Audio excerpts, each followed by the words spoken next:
오늘은 창세기 7장에 있는 말씀을 가지고 방주에 있던 자들만 남았더라 라는 말씀을 함께 나누도록 하겠습니다. 도입 질문부터 하나씩 살펴보면서 이 본문에 기록된 하나님의 뜻과 또 하나님 메시지를 함께 나눌 수 있었으면 좋겠습니다. 여러분은 성경에 기록된 사건들을 기록된 그대로 믿고 계신가요? 이 성경에 기록되어져 있는 내용들, 또 역사적인 기록들을 기록된 그대로 이게 사실이라고 믿고 계시느냐 하는 질문입니다. 제가 군대를 전역하고 이제 약 3달 정도 되는 시간 동안 미국에 있는 창조과학 선교회라는 곳에 가서 그곳에서 사역하시는 이재만 선교사님이라는 분과 함께 공부하면서 또 함께 세미나도 하고 사역도 다니면서 창조과학에 대해서 공부했던 적이 있습니다. 그런데 저도 거기서 이 성경에 기록된 말씀을 함께 연구하고 묵상하고 또 창조과학이라는 것을 통해서 성경을 좀 더 깊이 살펴보기 전까지는 이 성경에 기록되어져 있는 여러 가지 사건들이 진짜 사실이라는 믿음이 없었던 것 같아요. 그냥 성경에 기록되어 있으니까, 그리고 목사님이 그렇다고 하니까, 또 부모님이 그렇게 맞다고 가르쳐 주셨으니까 그런가 보다 하는 정도만 이해하고 받아들였던 것 같아요. 그런데 제가 이 창세기에 기록된 말씀, 특별히 창세기 오늘 우리가 함께 나눈 7장에 있는 말씀을 읽고 공부하고 또 창조과학이라는 이 도구를 통해서 성경을 더 깊이 살펴보다 보니까 이 기록된 말씀이 정말 사실이구나, 역사적으로 사실이구나 라는 것을 확신할 수가 있었던 것 같아요. 그런데 우리들은 이것을 이 사실이라고, 역사적으로 실제 있었던 사건이라고 받아들이기보다 그냥 성경에 기록되어 있으니까 그런가 보다 하는 정도로 받아들이는 경우들이 종종 있는 것 같습니다. 그 이유가 여러 가지가 있어요. 여기서 제가 말씀드리고 싶은 이유는 전 세계 각지의 여러 가지 설화들이나 또 여러 가지 고대 문헌들을 살펴보면 이 홍수에 대한 이야기들이 전설처럼 또 설화처럼 기록이 되어 있어요. 그러니까 사람들은 그것을 보면서 전 세계 각지에 다 이런 기록들이 있고 이것들이 전설로 그리고 어떤 설화로 이렇게 전해져 내려오고 있으니까 이건 그냥 진짜 실제 있었던 사건이라기보다 좀 신화적인 내용들, 전설적인 내용들로 이해하고 받아들이는 경우가 가끔 있는 것 같습니다.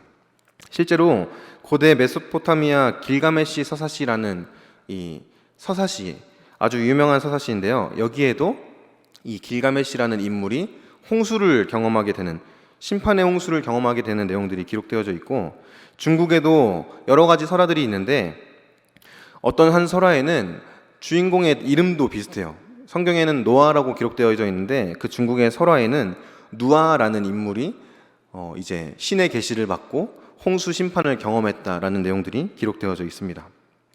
그리고 미국에 가면 미시간이라는 주가 있는데 그곳에 있는 인디언들이 남겨놓은 어떤 기록들을 살펴보면 석판에 이 노아 홍수 사건에 대한 내용들과 굉장히 흡사한 내용들을 그림으로 그려놓은 기록들이 있습니다. 한 사람이 기도하는 모습이 있고 또 방주 모양의 이렇게 배 모양이 그려져 있고 그 안에서 사람들이 만세를 부르면서 기뻐하는 그림도 그려져 있어요. 그리고 밖에는 물이 출렁거리고 사람들이 떠다니는 모습들, 이런 모습들이 기록되어져 있습니다. 심지어 새가 배 밖으로 나가서 들어오면서 뭔가를 물고 있는 모습도 그림으로 그려져 있어요. 이런 모습들을 보면서 노아 홍수가 그냥 설화 같은 거구나, 어떤 전설이구나 라고 받아들이는 경우들이 있는데, 역으로 생각해 보면 이 성경에 기록되어져 있는 노아 홍수 사건이 실제 역사적인 사실이기 때문에 노아 홍수 이후에 온 땅에 퍼지게 되었던 사람들이 이것을 전승해 왔던 거죠. 기록해 왔던 거죠. 그렇게 각지의 전 세계에 적게는 200개, 300개 정도의 이런 홍수 사건과 비슷한 자료들이 남아있다고 합니다. 그것을 보면서 우리는 성경에 기록된 말씀이 진짜 사실이구나라는 것을 다시 한번 확인할 수 있었으면 좋겠어요. 그리고 오늘 우리가 함께 이 창세기 7장에 기록된 말씀들을 살펴보면서 하나님께서 이 홍수 심판 때 어떤 마음을 품고 계셨는지, 또 이 홍수 사건을 통해서 우리가 무엇을 배울 수 있을 것인지 함께 깊이 묵상해보고 발견할 수 있는 시간이 되었으면 좋겠습니다. 아까 전에 말씀드렸던 메소포타미아의 길가메시 서사시, 그리고 중국의 설화, 그리고 인디언들이 남겨놓은 석판, 이 자료들을 다 보고 성경을 살펴보면 성경이 가지고 있는 아주 독특한 특징이 있습니다. 성경에는 이 홍수 사건에 아주 자세한 내용들이 기록되어져 있어요. 날짜가 기록되어져 있고 며칠 동안 물이 어떻게 높아지고 낮아들었는지를 기록하고 있고 얼마간의 기간 동안 홍수가 진행되었는지, 그리고 이 홍수 심판이 얼마 동안 진행이 되었는지가 굉장히 자세하게 기록되어져 있습니다. 다른 자료들에는 이렇게 자세히 기록되어져 있지 않는데 성경에만 굉장히 자세하게 날짜까지 매우 자세한 일정까지, 이렇게 홍수회가 어떻게 진행되었는지까지가 전부 다 기록이 되어져 있다는 겁니다. 이 홍수 심판이 어떻게 기록되어져 있고 또 어떻게 진행되었는지 우리가 함께 문제를 하나씩 살펴보면서 찾아갈 수 있었으면 좋겠습니다. 먼저 1번 문제 함께 보시도록 하겠습니다. 하나님은 노아의 무엇을 인정하셨습니까? 라는 질문인데요. 여기 보기에는 1절부터 3절까지의 말씀이라고 되어져 있는데 이제 2번 문제에서도 같은 겹치는 본문을 살펴보기 때문에 1절 한 절만 함께 살펴보도록 하겠습니다. 함께 읽겠습니다. 시작. 여호와께서 노아에게 이르시되 너와 내 온 집은 방주로 들어가라. 이 세대에서 내가 내 앞에 의로움을 내가 보았음이니라. 아멘. 노아가 하나님께 인정받는 거예요. 우리가 지난주에 말씀을 통해서 살펴봤던 것과 같이 하나님께서 노아가 당대의 완전한 자였고 의인이다라고 인정하시는 모습이 여기서 반복되어져서 등장합니다. 노아 홍수 심판을 경험할 때 하나님께서 택하신 자 노아라는 사람이 어떤 존재였는지, 어떤 사람이었는지를 이 한마디로 이야기해주고 있는 거죠. 의로운 자, 하나님께 인정받는 자, 하나님께 칭찬받았던 자. 그가 어떻게 살았기 때문에 하나님께 이렇게 칭찬받고 인정받았는가? 우리는 말씀을 통해서 그것을 확인할 수 있습니다. 지난주에도 계속해서 강조하는 말씀이었는데 노아가 하나님의 말씀을 듣고 믿고 순종했기 때문이었어요. 하나님께서 말씀하신 대로 다 지켜 살기 위해서 몸부림치면서 살았어요. 가족을 돌봐야 했고 여러 가지 일들을 해야 했고 하나님께서 말씀하신 대로 방주를 지어야 했어요. 그리고 방주에 머무는 동안 먹고 살아야 했기 때문에 곡식들도 계속해서 모아야 했습니다. 여러 가지 힘들고 어려운 상황이 처해고 사람들이 노아를 보면서 조롱하고 비난하는 그런 삶을 살면서도 노아는 하나님의 말씀을 믿었고 그 하나님의 말씀대로 살고자 매일매일 몸부림치는 삶을 살았을 겁니다. 그러니까 삶의 방향성이 온전히 하나님을 향해 있었다는 거예요. 그가 추구하는 삶의 방향은 세상을 향한 것도 아니었어요. 나의 욕심을 향한 것도 아니었어요. 오직 하나님을 향해서 방향을 정하고 그렇게 하루하루를 살아갔던 거죠. 그랬더니 하나님께서 노아를 너는 완전한 자다, 너는 의로운 자다 라고 인정해 주시는 거죠. 저와 여러분들이 하나님께 이렇게 인정받고 칭찬받는 사람들이 되었으면 좋겠습니다. 우리 모두가 다 매일매일 하루하루 주어진 삶을 살아갈 때 하나님께서 기뻐하시는 삶을 살아갔으면 좋겠어요. 저와 여러분들이 삶의 방향성을, 삶의 기준을 말씀에 두고 하나님을 바라보면서 매일을 살아갈 수 있었으면 좋겠습니다. 그렇게 하나님 앞에서 하나님을 닮아가려고 애쓰고 하나님의 말씀대로 살아가려고 몸부림치면서 살아갈 때 저와 여러분들도 노아에게 그렇게 하셨던 것처럼 하나님께 칭찬받고 인정받는 삶을 살아갈 수 있을 거라고 기대합니다. 그런 삶을 살아가는 저와 여러분들이 되기를 간절히 소망합니다. 그렇게 하나님께 칭찬받고 인정받았던 노아에게 하나님께서 명령 하나를 내리십니다. 이번 문제 함께 살펴보시겠습니다. 하나님은 홍수를 내리시기 7일 전에 노아에게 무엇을 명령하셨습니까? 1절부터 4절까지의 말씀을 함께 읽도록 하겠습니다. 시작. 여호와께서 노아에게 이르시되 너와 내 온 집은 방주로 들어가라. 이 세대에서 내가 내 앞에 의로움을 내가 보았음이니라. 너는 모든 정결한 짐승을 암수 7씩 부정한 것은 암수 2씩을 내게로 데려오며 공중의 새도 암수 7씩을 데려와 그 씨를 온 지면에 유전하게 하라. 지금부터 7일이면 내가 40주야를 땅에 비를 내려 내가 지은 모든 생물을 지면에서 쓸어버리리라. 아멘. 홍수가 시작되기 7일 전, 그러니까 홍수의 심판이 이 땅 가운데 쏟아지기 7일 전에 하나님께서 노아를 부르셔서 이렇게 말씀하시는 거예요. 너와 내 온 집은 방주로 들어가라. 이제 7일 후면 내가 온 땅에 홍수를 내려서 모든 것을 쓸어버릴 것이다. 심판할 것이다. 라는 메시지를 주시는 거죠. 그러면서 하나님께서 모든 정결한 짐승을 암수 7씩, 부정한 것은 암수 2씩, 공중의 새도 암수 7씩 데려와라. 그리고 방주 안에 그들이 들어가게 해라. 라는 명령을 내리십니다. 우리가 이 말씀을 볼 때 그냥 단순하게 생각하면 동물들을 이렇게 짝지어서 데려오면 되겠구나. 그렇게 쉽게 생각할 수 있어요. 그런데 7일이 남겨져 있는 시간이 이제 노아의 앞에 놓여졌죠.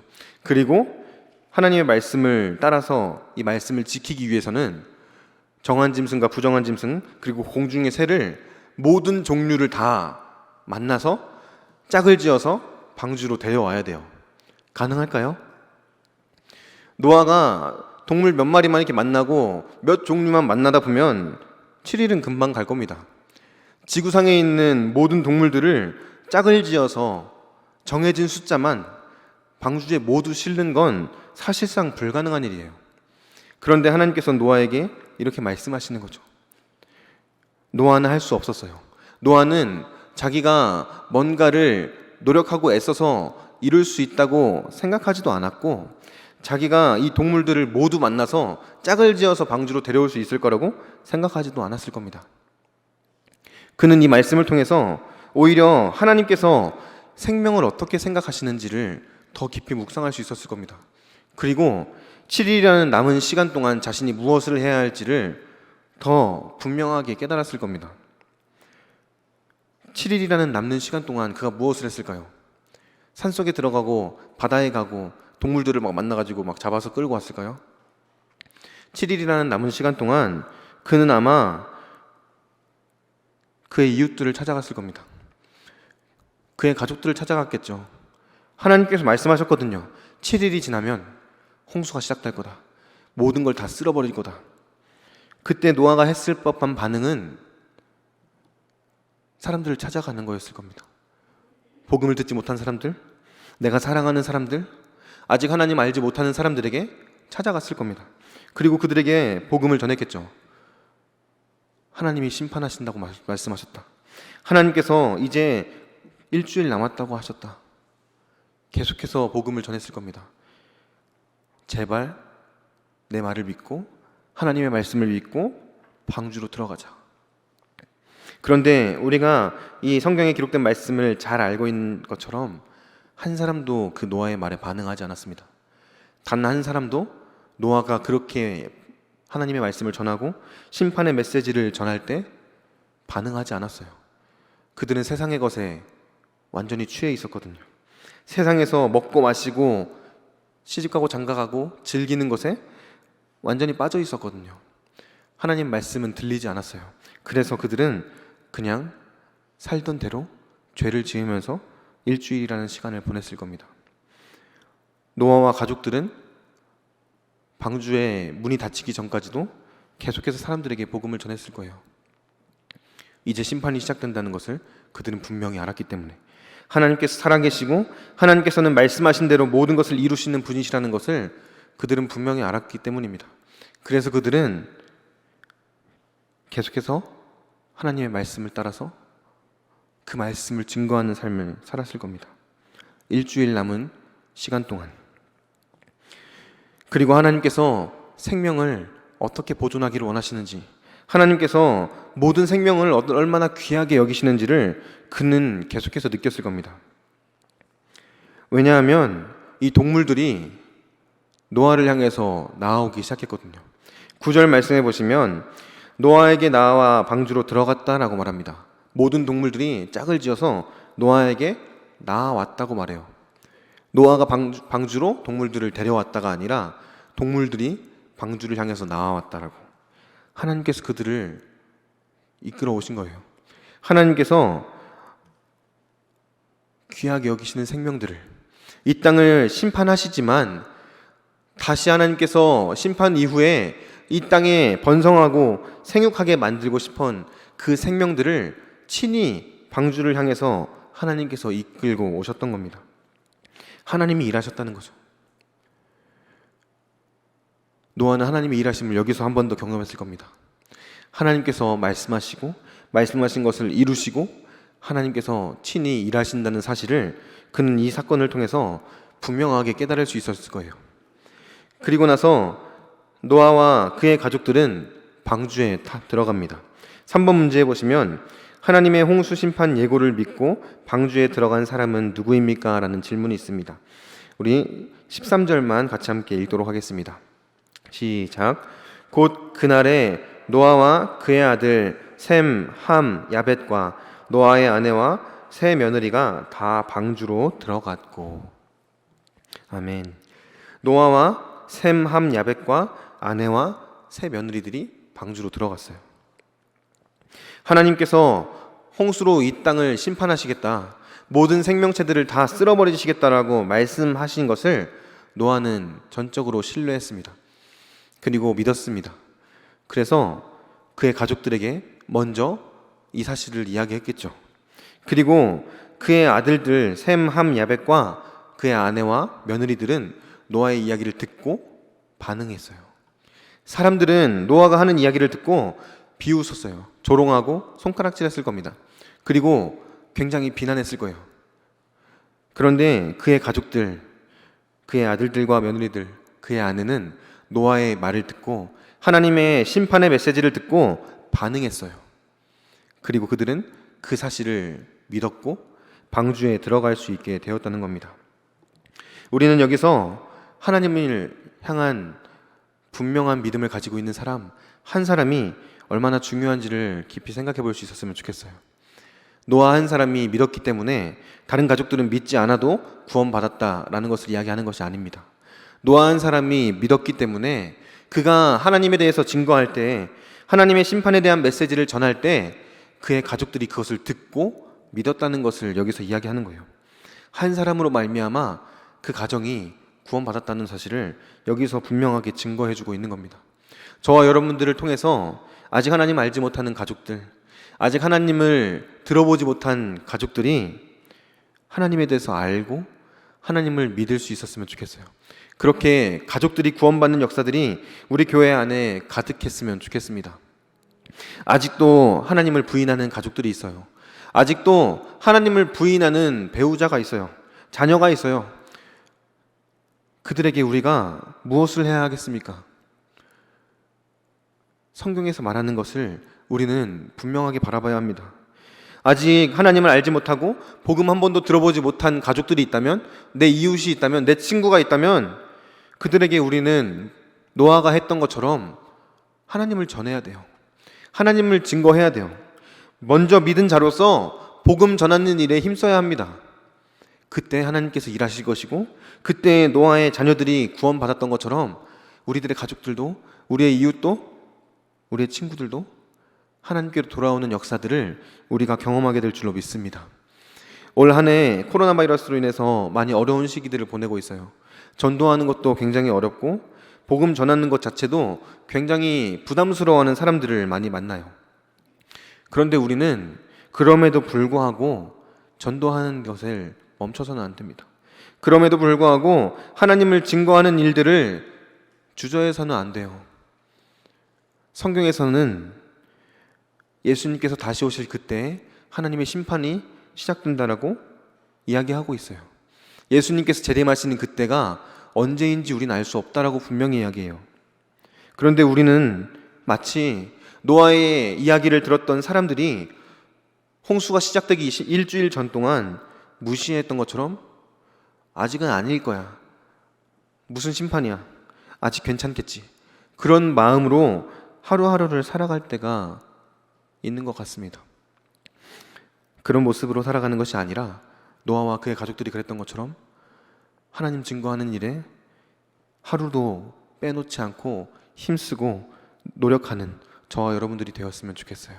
그래서 올 한 해 남들은 코로나 바이러스 때문에 전도하는 게 불가능하다, 전도하는 게 너무 힘들다라고 말하지만 우리 우이정원교회는 하나님의 말씀을 증거하고 복음을 전하는 일에 더욱더 힘써서 구원받는 자들이 날로 늘어날 수 있었으면 좋겠습니다.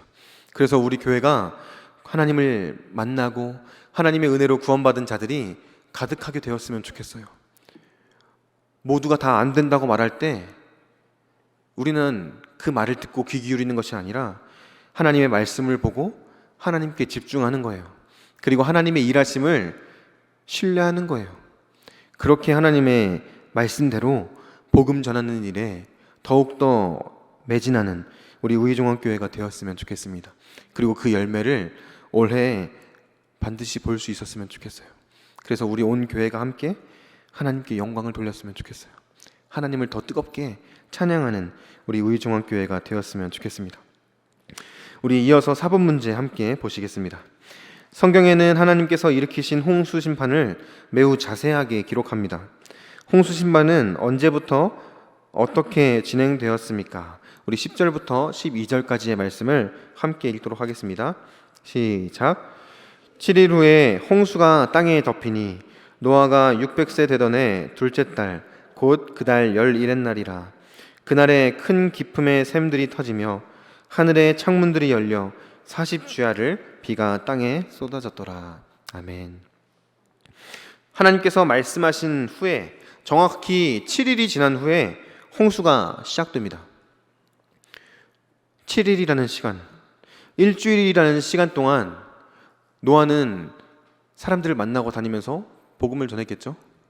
하나님께서는 무엇을 하셨을까요? 7일이라는 시간 동안 세상에서 허덕이고 있는 사람들, 죄악 가운데 헤매고 있는 사람들을 기다리셨을 겁니다. 한 사람이라도 더 방주로 들어오기를, 한 사람이라도 더 회개하고 돌이키기를 하나님께서는 노아가 방주를 만드는 그 긴 시간 동안 기다리셨고 또 7일 동안 더 기다리셨던 거예요. 한 영혼이 돌아오기를. 하나님의 간절한 마음이, 하나님의 애틋한 사랑이 여기서 드러나는 거예요. 7일 동안 기다리셨던 것. 그리고 7일 후에 하나님께서 말씀하신 대로 홍수 심판이 시작됩니다. 노아가 600세 되던 해 둘째 달 곧 그 달 11의 날, 그러니까 2월 17일이죠. 노아가 600세 되던 해 2월 17일 날 홍수가 시작되었습니다. 그리고 우리는 이 홍수 사건을 생각할 때 그냥 비가 엄청나게 많이 쏟아지는 사건 정도로 생각을 해요. 그런데 비가 쏟아진 것은 맞아요. 지난주에 말씀을 들었던 것처럼 궁창 위에 있던 물들이 쏟아져 내리기 시작했거든요. 그런데 그 앞에 큰 기품의 샘들이 터졌다라고 말합니다. 단순히 이 홍수 사건을 생각할 때 비가 엄청나게 많이 왔으면 그 비가 오는 기간 동안 40일 동안 비가 왔다고 하는데, 비가 오는 동안 뭐 어떻게든 배를 만들든지 어떻게든 살려고 뭔가를 해보든지 할 수 있었을 텐데 라는 생각을 할 수 있는데, 그 앞에 보니까 큰 기품의 샘들이 터졌다고 말해요. 땅속에서 뭔가가 터져 나오기 시작했다는 거죠. 쉽게 말씀드리자면 땅속에 있던 어떤 지하수 같은 것들이 폭발했을 수도 있고요. 그리고 화산도 터져 나왔을 거고, 그리고 당연히 지진도 엄청나게 많이 일어났겠죠. 바다에서 일어난 지진은 뭘 만들었을까요? 바다에서 지진이 일어나면 쓰나미가 일어나죠. 쓰나미가 일어나서 온 땅을 다 쓸어버리기 시작했던 거예요. 비만 오면 어떻게든 대책을 마련해 볼 수도 있었을 것 같은데 그 정도 수준의 심판이 아니었다는 거예요. 전 지구적으로 그 누구도 피할 수 없을 만큼 엄청난 대격변이 지구에 벌어졌다는 것을 말하는 겁니다. 하나님께서는 그렇게 심판하셨어요. 아주 무섭게, 아주 맹렬하게, 누구도 살아남지 못하게. 하나님 앞에서 하나님께서 기회를 주셨을 때 돌이키고 회개하고 하나님께로 돌아오지 않으면 그 누구도 살아남을 수 없도록 완전하게 모든 것을 다 쓸어버리셨던 겁니다. 그래서 홍수 심판 사건을 보면은 계속해서 이런 말들이 반복돼요. 쓸어버린다. 모든 것을 다 쓸어버렸다. 쓰나미가 와서 다 쓸어버리는 것처럼 다 밀고 가버린다는 거예요. 지진이 일어나고 산사태가 일어나고 화산이 폭발하고 하늘에서는 물이 하늘에 구멍 뚫린 듯이 막 쏟아져 내렸다는 거죠. 오늘날 우리가 기록되어져 있는 여러 가지 쓰나미 사건들을 살펴보면 몇 가지만 제가 말씀을 드릴게요. 1957년에 알래스카에서 화산이 폭발했어요. 그래서 이때 진도 9.1 엄청나게 강한 거죠. 9.1의 지진이 일어났고 쓰나미가 일어났어요. 거기서. 그리고 알래스카에서 하와이까지 이 쓰나미가 막 밀고 가는데 알래스카에서 하와이까지 5시간 만에 도착해요. 시속 1500km 정도. 보통 쓰나미가 일어나면 한 600km에서 1500km 정도 나온다고 해요. 비행기랑 비슷하거나 비행기보다 조금 빠른 속도로 해일이 몰려오기 시작한다는 거죠. 그 후 3년 후에 칠레에서 역사상 가장 강력한 지진이 일어났습니다. 9.5 진도 9.5의 엄청난 지진이 일어났는데 이 칠레에서 일본까지 이 쓰나미가 몰려오는데 22시간밖에 안 걸렸다고 해요.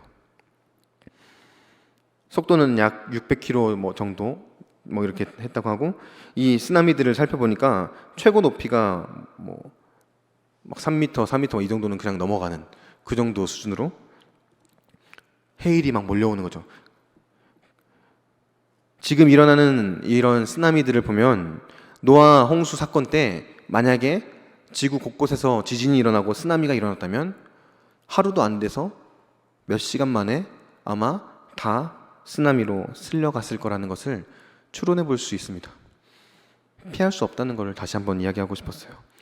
하나님의 심판이 그토록 맹렬하고 그토록 강력했다는 것을, 누구도 그것을 피할 수 없었다는 것을 우리는 두려움으로 듣고 우리가 어떻게 살아가야 할지를 다시 한번 생각해 볼 수 있었으면 좋겠습니다. 5번 문제 같이 함께 보시겠습니다. 방주의 문은 누가 닫으셨습니까? 라는 질문인데요. 우리 16절 말씀 함께 읽도록 하겠습니다. 16절 말씀 같이 함께 읽습니다. 시작. 들어간 것들은 모든 것의 암수라. 하나님이 그에게 명하신 대로 들어가매 여호와께서 그를 들여보내고 문을 닫으시니라. 방주에 모든 동물들이 다 들어갔어요. 그리고 노아의 가족들도 다 들어갔어요.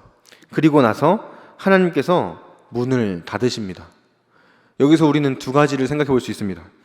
방주의 문은 하나님께서 열고 닫으신다는 거예요. 사람이 할 수 있는 게 아니에요.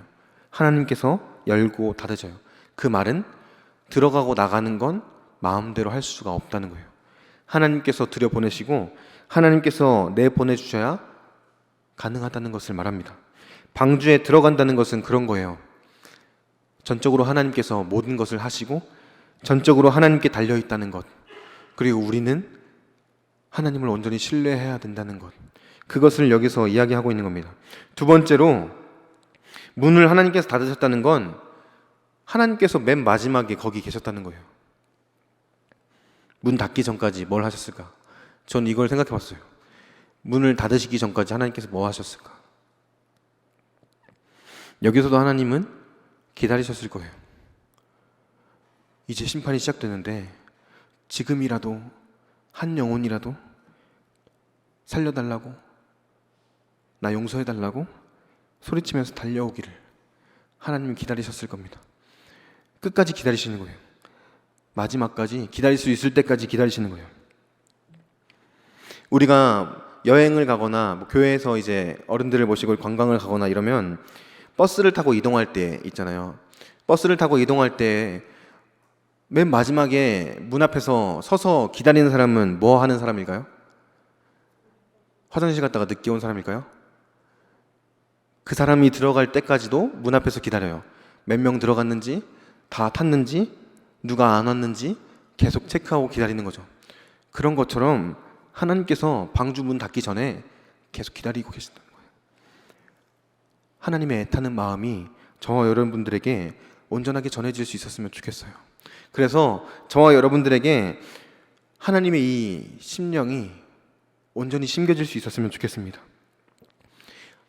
우리가 사는 이 지역 가운데, 우리가 사는 우리 아파트, 주택, 빌라 주변을 돌아보면 아직도 하나님에 대해서 알지 못하는 사람들이 너무 많은 것 같아요. 전도지를 들고 수요일마다 전도하러 나가잖아요. 주보를 들고 전도지 조그마한 거 들고 나가서 우편함에다 넣고 마주치는 사람들에게도 주기도 하고 그렇게 매주 전도를 합니다.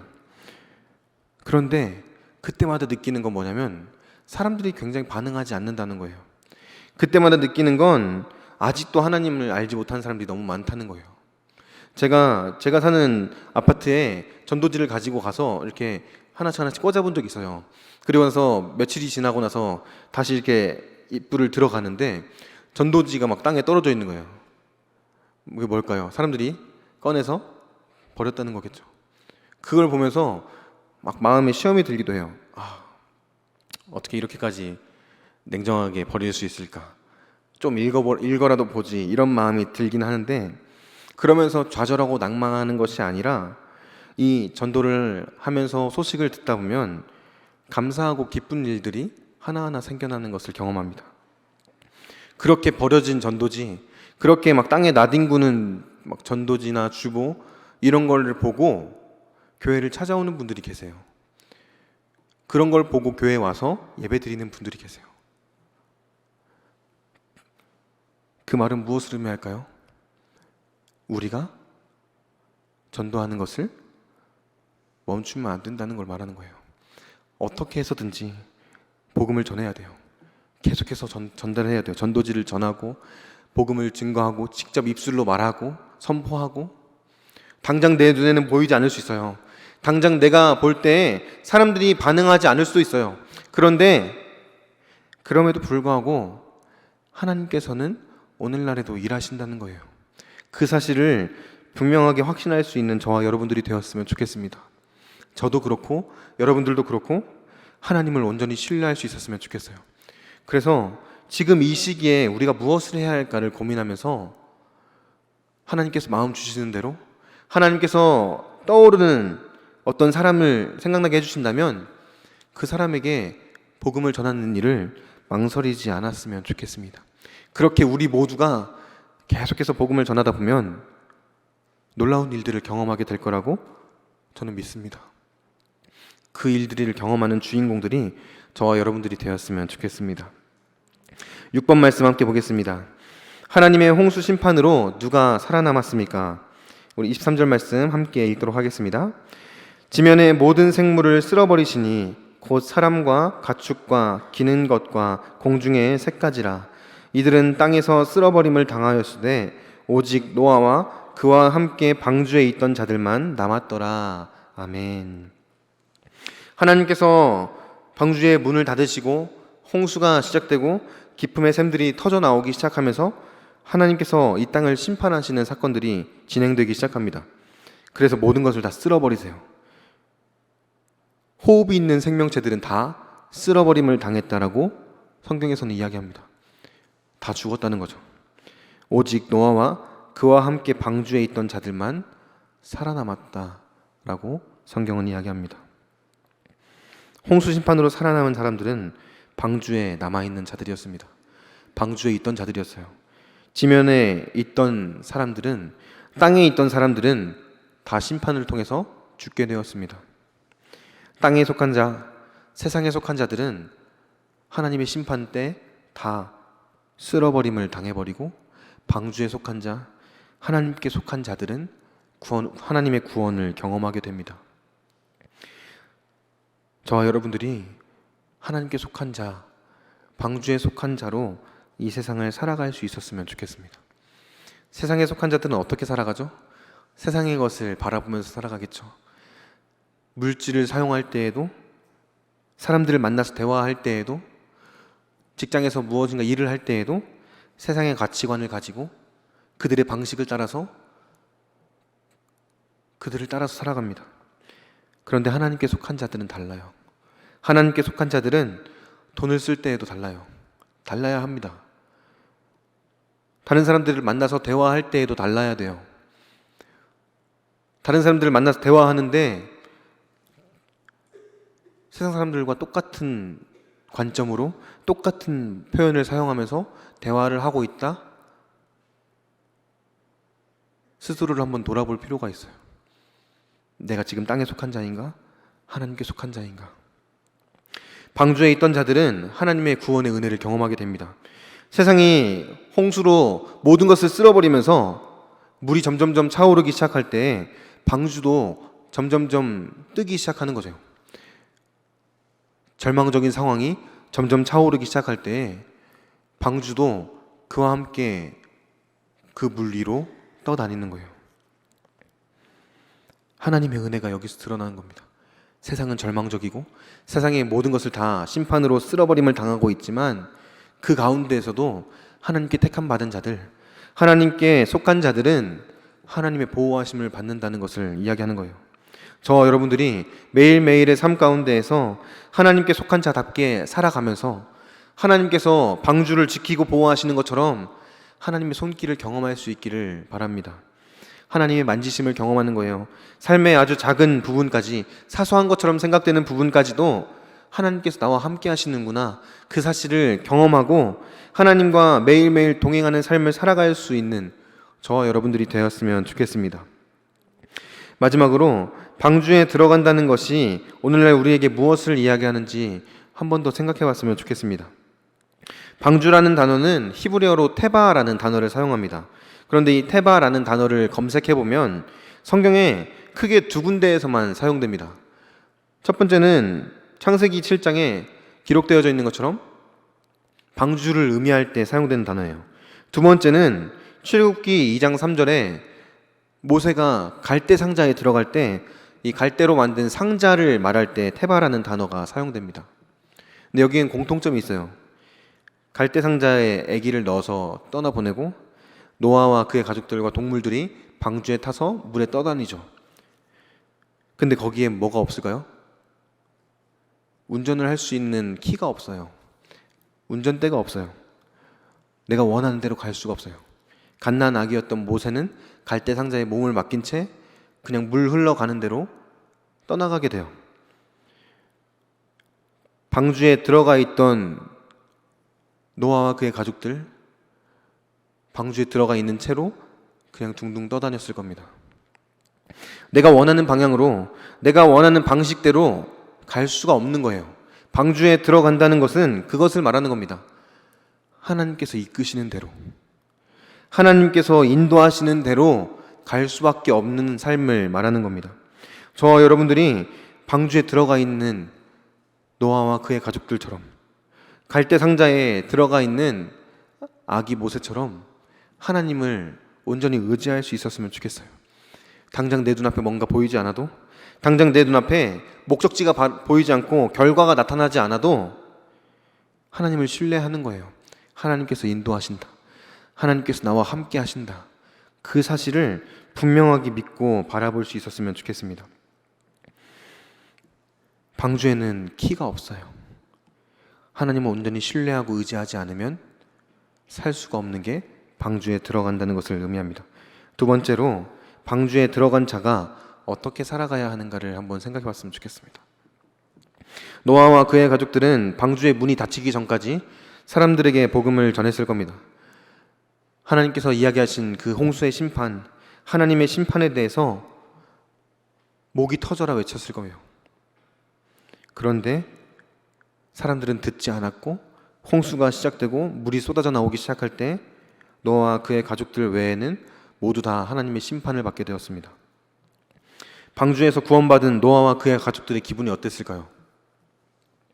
아까 말씀드렸던 그 인디언들이 그려놓은 벽화 석판에 그려놓은 것처럼 노아와 가족들이 막 만세를 부르면서 막 파티를 벌였을까요?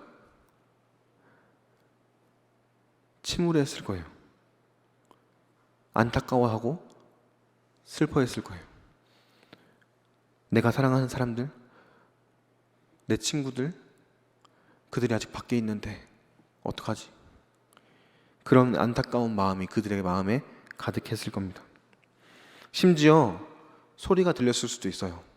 살려달라고. 부딪히는 소리, 물이 출렁거리는 소리, 사람들이 막 부르짖는 소리가 방주 안에 있는 노아와 가족들에게 들렸을 수도 있습니다. 그리고 그들이 마음만 먹으면 방주의 맨 꼭대기에 있는 창문으로 바깥을 볼 수도 있었어요. 측면에 창문이 없었던 게 하나님께서 배려하신 거라고 생각해요. 그들이 그 광경을 직접적으로 보지 못하도록 막으신 거죠. 구원받은 자가 어떻게 살아가야 하는지를 이 방주에 타 있는 노아와 가족들의 마음을 통해서 저와 여러분들이 다시 한번 깊이 느낄 수 있었으면 좋겠어요. 그래서 구령의 열정, 복음을 전하는 그 전도에 대한 열정이 뜨겁게 타올랐으면 좋겠어요. 더 늦기 전에, 하나님께서 이 땅에 심판을 내리시기 전에 내가 사랑하는 사람들, 내 이웃들, 아직도 하나님에 대해서 한 번도 들어본 적이 없는 사람들, 그 사람들에게 복음을 전해야겠다. 복음을 증거해야겠다. 그 뜨거운 열정이 저와 여러분들의 마음에 불이 붙듯이 일어났으면 좋겠습니다.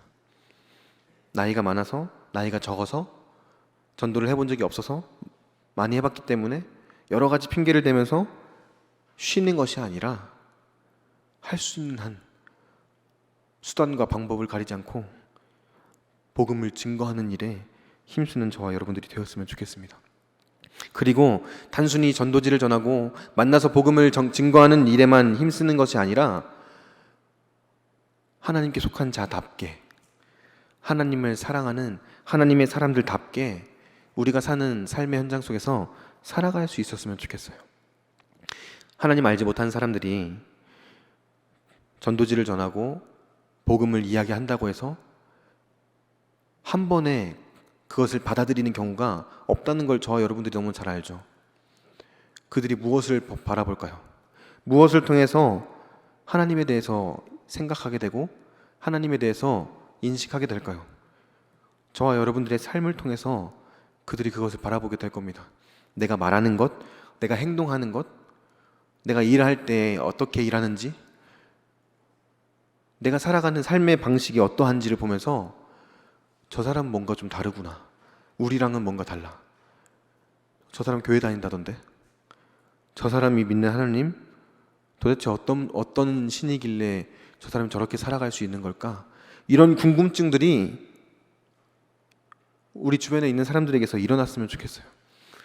어떻게 해요? 저와 여러분들, 우리들의 삶의 모습을 통해서 삶으로 복음을 드러내고 증거하는 거예요. 거기에 더해져서 시간이 날 때마다, 기회가 주어질 때마다 전도하는 일에 힘쓰는 거죠. 그렇게 우리에게 주어진 먼저 구원받은 자로서의 의무를 다할 때 하나님께서 놀랍게 일하시는 하나님의 일을 우리의 눈으로 보고 경험할 수 있을 거라고 저는 확신합니다. 그래서 우리 우이중앙교회가 이 시대를 살아가는 교회들 중에서 더 하나님께 칭찬받고 인정받는 교회가 될 수 있었으면 좋겠습니다. 그리고 이번 한 주 남은 시간들을 살아낼 때 이 말씀을 마음에 새기고 어떻게 하면 내가 먼저 구원받은 자로서 합당한 삶을 살아갈 수 있을 것인가, 어떻게 하면 내가 하나님께 속한 자답게 살아갈 수 있을 것인가를 고민하고 또 그렇게 삶을 살아내는 저와 여러분들이 되었으면 좋겠습니다.